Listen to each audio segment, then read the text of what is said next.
Hello and welcome to Solved Mysteries. I'm someone who sounds a lot like Robert Stack. Tonight we'll be exploring several cases that at first seemed like something amazing and supernatural occurred, when in fact, nothing special happened. Our first case takes place in the small town of Hogglesville, Alabama. Brothers Jethro and Travis McCracker were out on a leisurely possum hunt at a local swamp, discussing Jethro's upcoming wedding, and experienced something that almost dramatically changed both of their lives, but didn't. Let's watch this dramatic reenactment. Full of extraterrestrial contact, but it was just a lightning bug. Our next solved mystery concerns the case of a Mrs. Alberta Shroop from Juniper, South Dakota.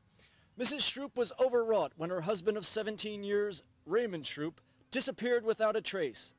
After 2 weeks without a clue, Mrs. Shroop contacted local psychic Madame Zola for help. Thank you for coming, Madame Zola. I know you needed one of Raymond's personal possessions to do a reading, so I have one of his socks. I didn't wash it because I figured you'd, pick up his scent. Mrs. Shroop, I am a psychic, not a bloodhound. Oh, I'm sorry. Silence! I must channel my psychic energies.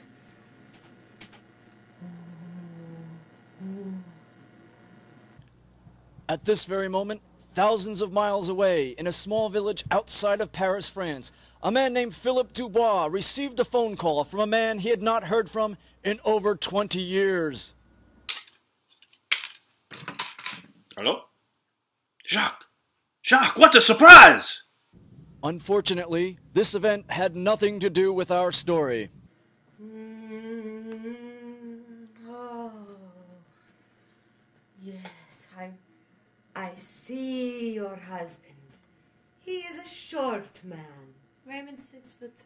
A short man with very long legs. That would make him tall. Yeah, Yes. okay. And I see him. He has glasses.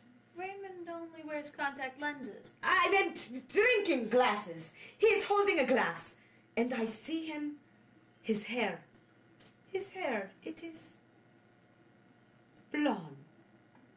The red, a little Brown. brown, yes, a little brown. It's reddish brown. Yes, definitely brown. Are you sure you're a psychic? Silence! Your husband. He has very big feet. Yes, he does. And the bad case of the athlete's foot. Yes, that's him. Yes, That's Raymond. I see him here. He is in terrible trouble.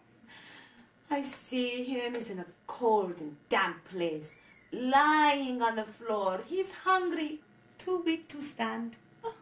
And he's reaching out to you. And he's calling your name. Alberta? Raymond, is that you? Yeah? Raymond, you're all right. Yeah. Oh, God. What's this broad doing with my sock? Yes, Raymond was fine. He had just been on a 2-week drinking binge with some work buddies. Madame Zola was a complete fake, and no paranormal experience occurred at all. And now for our final solved mystery of the evening. Throughout the U.S., there have been various sightings of a supposedly dead celebrity, Elvis Presley. Well, let's clear up this mystery right now. Elvis is dead. Gone. Goodbye. He's bit the big one, pushing up daisies. He's worm chow, folks. So who's been making these claims that the king of rock and roll is alive and well? Ignorant white trash rednecks.